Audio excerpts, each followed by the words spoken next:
Boa noite a todos. Noite fria, noite chuvosa, mas a paz de Jesus está sempre presente nesta casa sobre todos nós. Olha que foto interessante.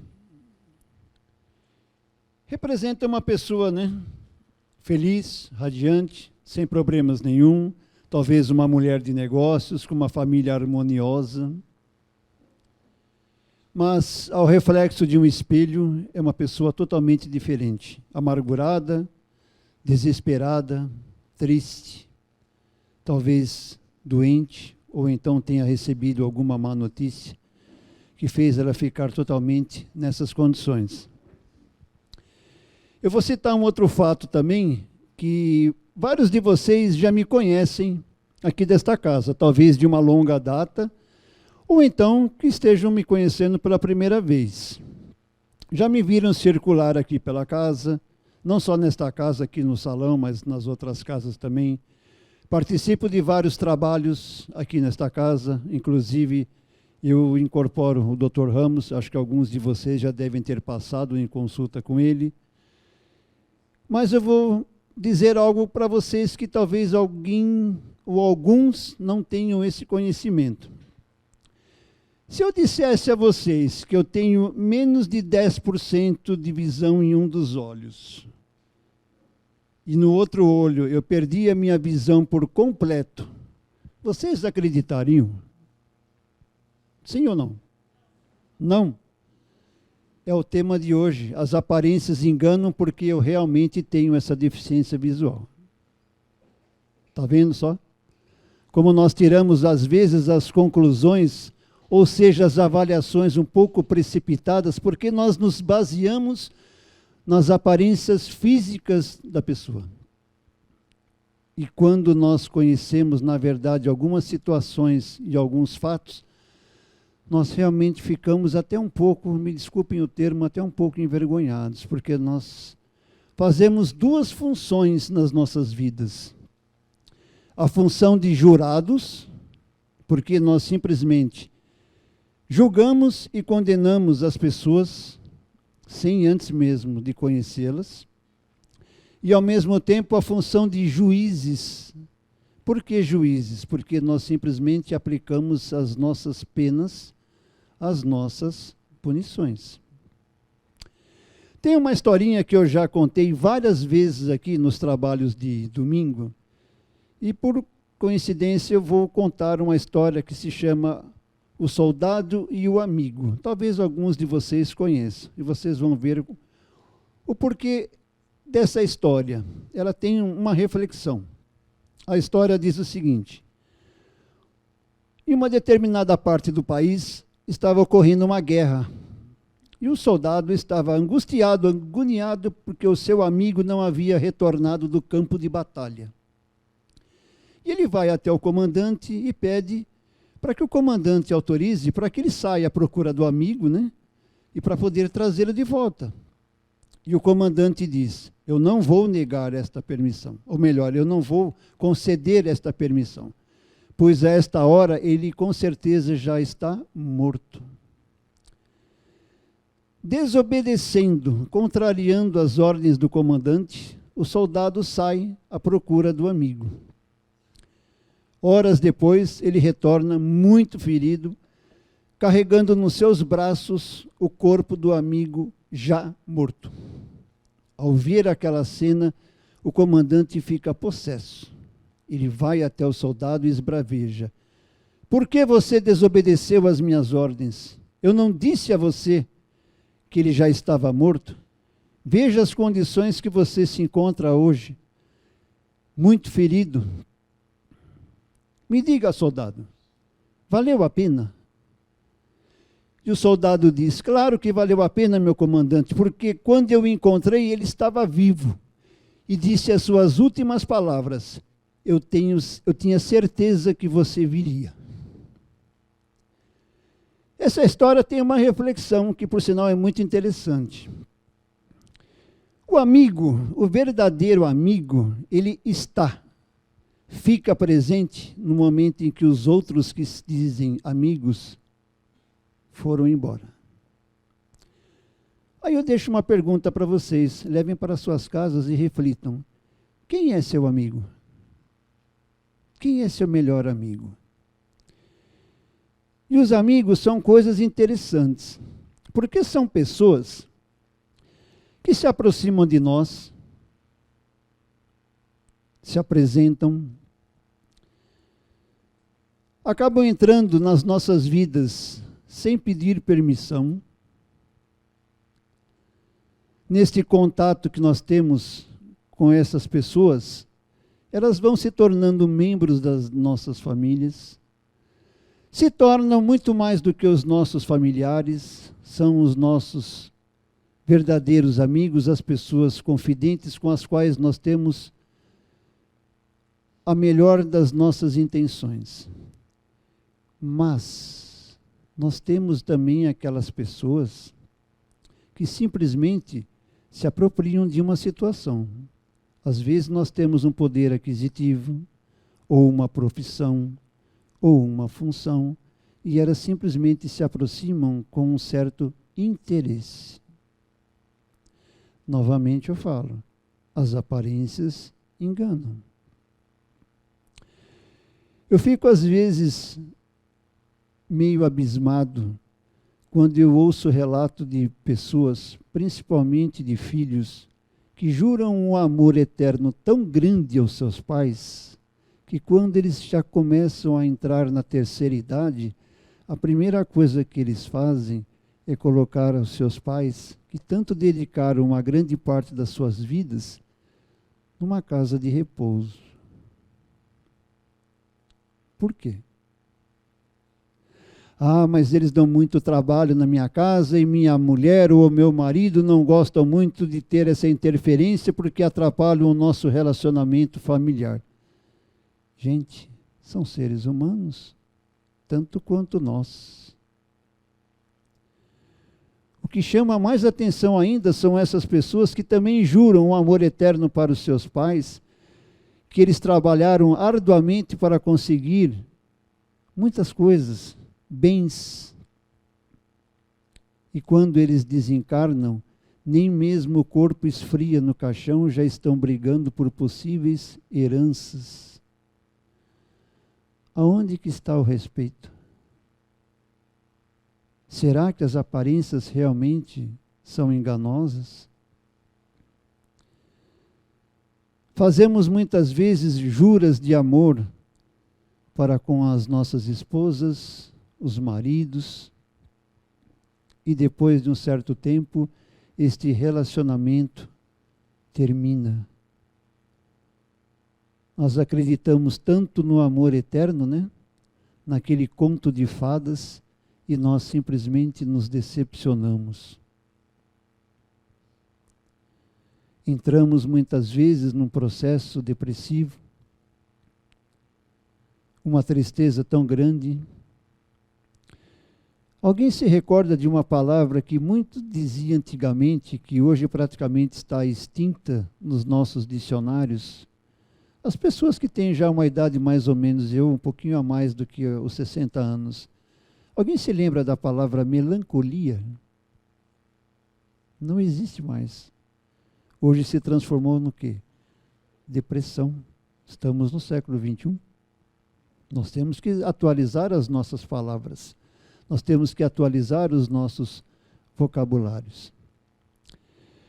Muitas pessoas se dizem profundas conhecedoras de doutrinas religiosas. São verdadeiras devoradoras de livros religiosos. Em se tratando de uma casa espírita, como nós estamos aqui, de livros espíritas, que pode citar vários temas, vários capítulos, dizer o nome de todos os autores.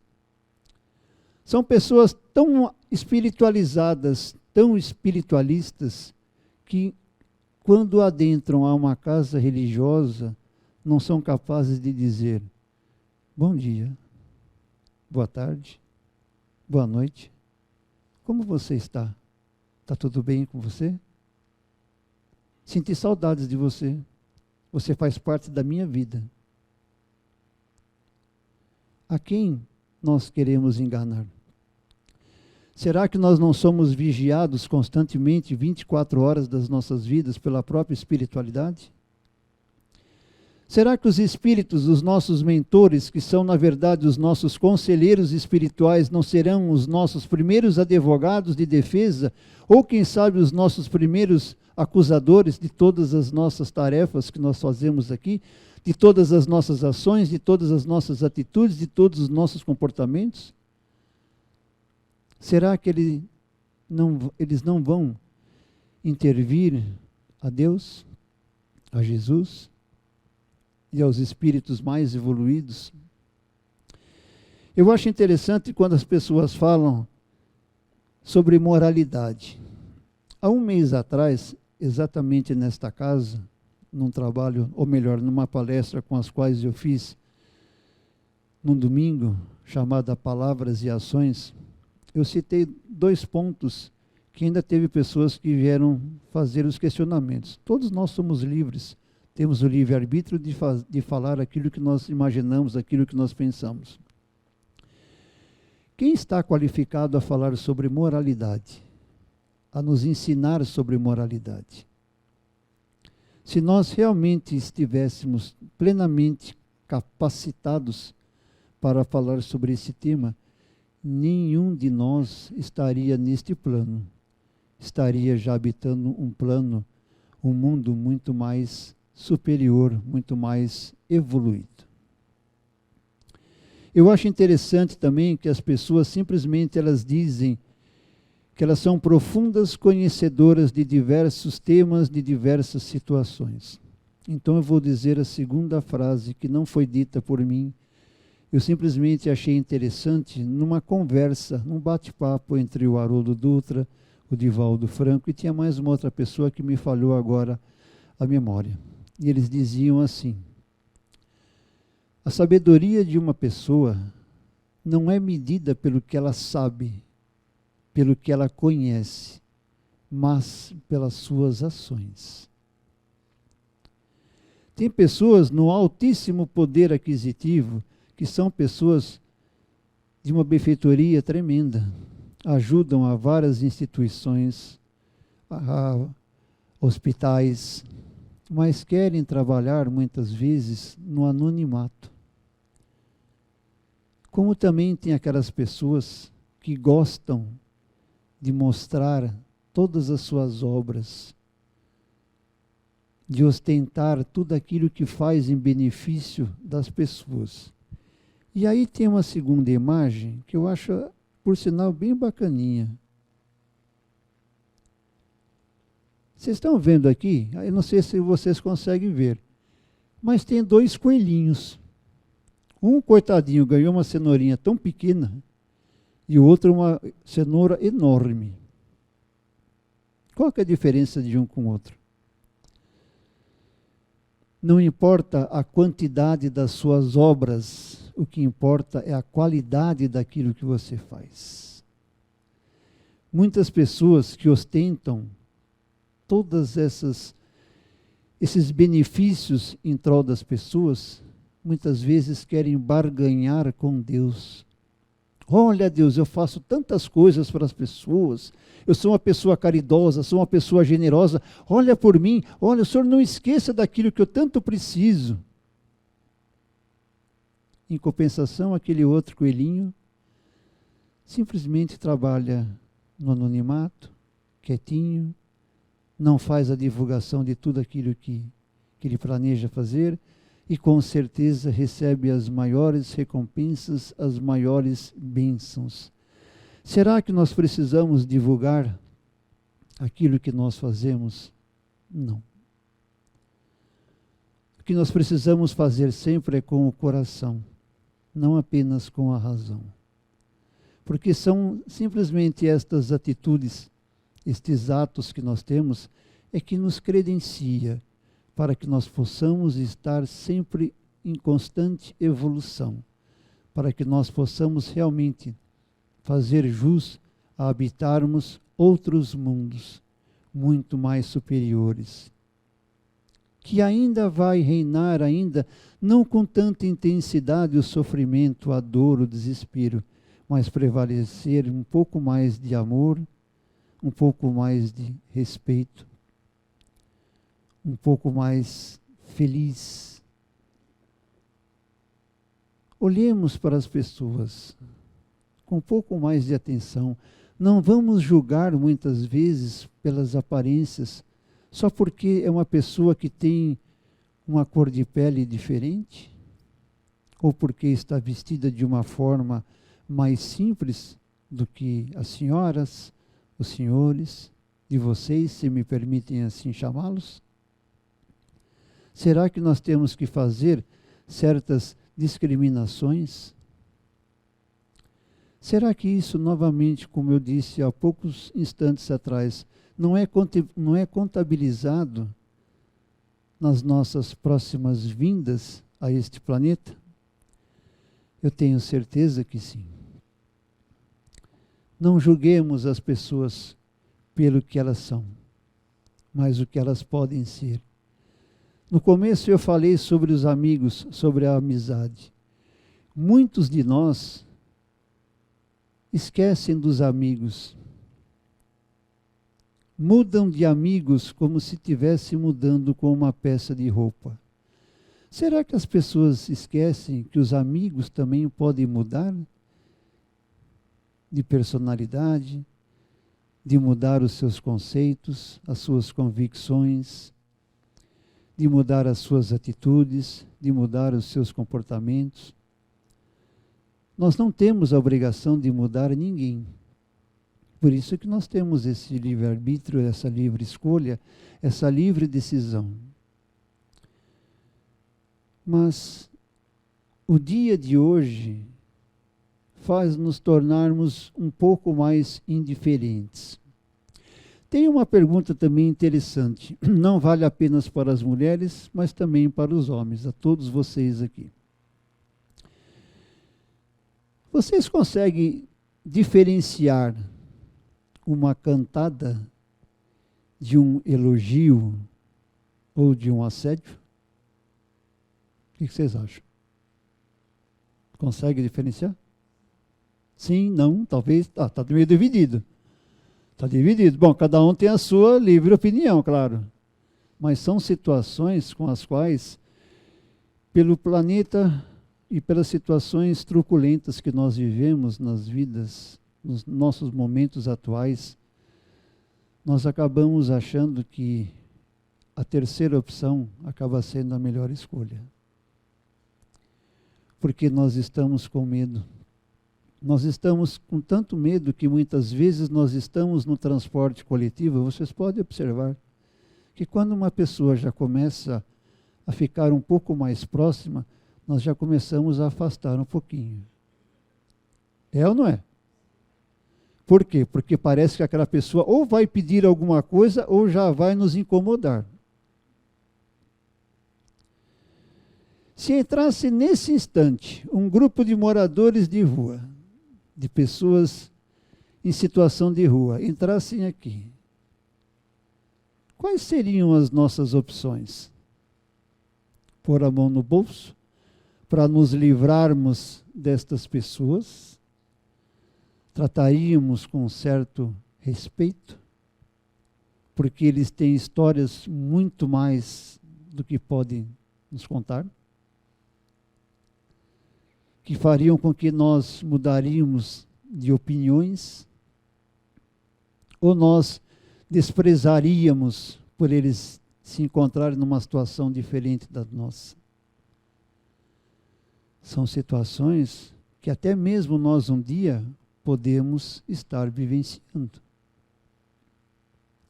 Será que esses moradores de rua escolheram estar na rua? Ou eles foram postos pela própria sociedade ou pela própria família? Alguém já pensou nisso? São situações que nós precisamos fazer sempre estas reflexões. Tem uma coisa também que eu gostaria sempre de chamar a atenção. Alguma vez vocês já reclamaram por alguma comida mal feita? Doce demais, salgada demais, crua? Já? Pois então lembre-se daqueles que morrem famintos sem um pedaço de pão.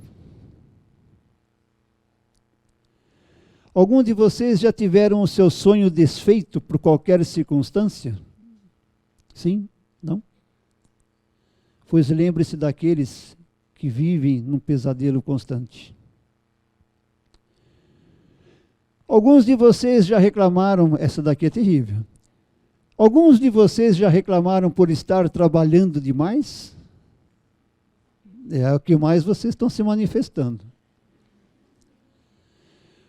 Pois então lembre-se daqueles que não têm um emprego, não têm uma situação para poder apenas matar a fome dos seus filhos.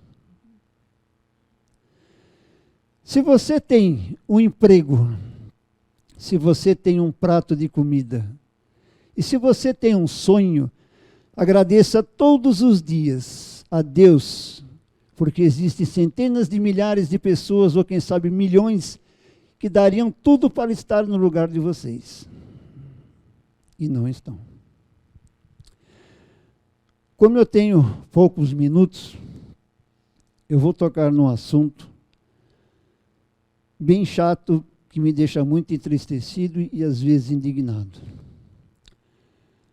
Há 2 domingos atrás, eu estava aqui presente, estava sendo realizado naquele dia o trabalho de diagnóstico, né? Que é o 3º domingo, as pessoas queriam passar para fazer um diagnóstico delas. E mais uma vez, a nossa dirigente, a Neuza, empunhando esse microfone,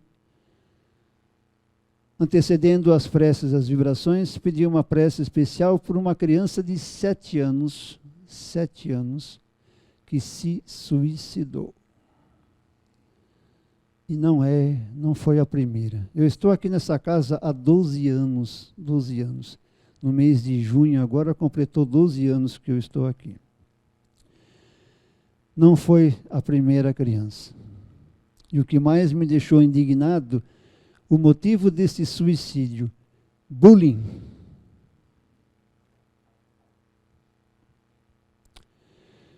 Vou pedir algo que talvez eu vou deixar uma mensagem de reflexão para todos. Olhem para as pessoas com um pouco mais de atenção, um pouco mais de cuidado, quando tem essas mudanças de comportamentos. Às vezes a pessoa é muito ativa, e mesmo de uma forma vagarosa, ou mesmo brusca, ela muda a sua forma de agir, de pensar, fica um pouco mais entristecida, fica um pouco mais distante, fica um pouco mais dispersa. Às vezes é convidada para participar de um evento, de um aniversário, de um casamento, e muitas vezes ela vai aos poucos: não estou querendo, não vou, não estou afim.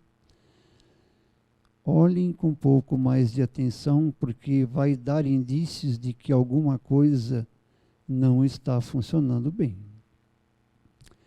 Peço permissão a todos vocês de usar uma palavra até um pouco meia grosseira.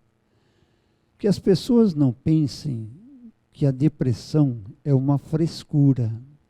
Novamente eu peço desculpas por estar usando esse termo, porque não é. Ela simplesmente requer de uma atenção. Portanto, a reflexão que eu deixo a vocês justamente é isso.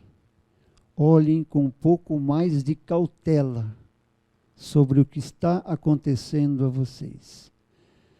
Porque o relato desses 12 anos de inúmeras pessoas que tiraram suas próprias vidas foram de idosos, inclusive na terceira idade, pessoas mais jovens, adolescentes, pré-adolescentes, inclusive crianças, sabe-se lá por quais foram os motivos. Não pensem que as coisas estão fluindo normalmente, porque afinal de contas, as aparências enganam.